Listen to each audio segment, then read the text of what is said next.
chapter 4 is all about the 6 facets of learning. So we had to outline 3 questions. One was over facet 2, the other was over facet 6, and then the other one was over facet 3, application. So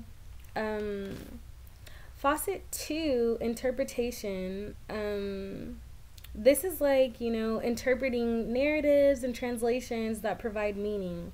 On page 83, I liked what I read. It said, understanding occurs when someone sheds interesting and significant light on current or past events. On page 89, another quote that I liked was, telling stories also shows understanding of interpretation and is enrichment of the mind. On page 90, making sense of other stories or of empirical data provides translation and interpretation as well as provides understanding of the meaning of a text. Question 2 was, how is understanding application? Facet 3 is application, which is the ability to use knowledge effectively in new situations and in diverse and realistic contexts. On page 92, a great example of like how understanding is application is this quote right here.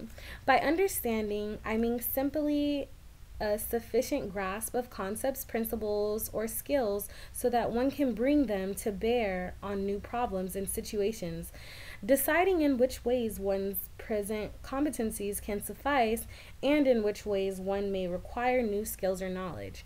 To understand is to be able to use knowledge.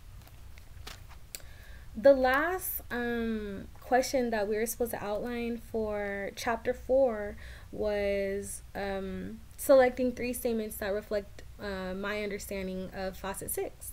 So on page 100, something that I really liked that I read was that self-knowledge is the wisdom to know one's ignorance and how one's patterns of thought and action inform as well as understanding prejudices.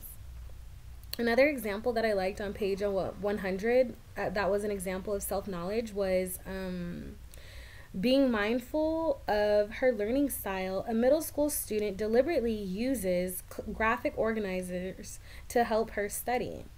Through self-knowledge, we also understand what we do not understand. And then on page 102, another statement that I really liked was, self-knowledge is a key facet of understanding because it demands that we self-consciously question our ways of seeing the world if we are to become more understanding of it. And then, yeah, chapter 4 is just all about the 6 facets of learning. So let me just backtrack a little bit. Facet 1 was explanation, which is sophisticated theories and illustrations which provide knowledge and justified accounts of events and actions and ideas. Understanding is not thus a mere knowledge of facts, but inference about why and how with specific evidence and knowledge. We went over facet 2, which was interpretation, facet 3, which was application, facet 4 we haven't touched on. So facet 4 is perspective. And perspective is like critical and insightful points of views. And then facet 5 is empathy, which is the ability to get inside another person's feelings and worldview. And then, of course, last, we already covered facet 6, self-knowledge.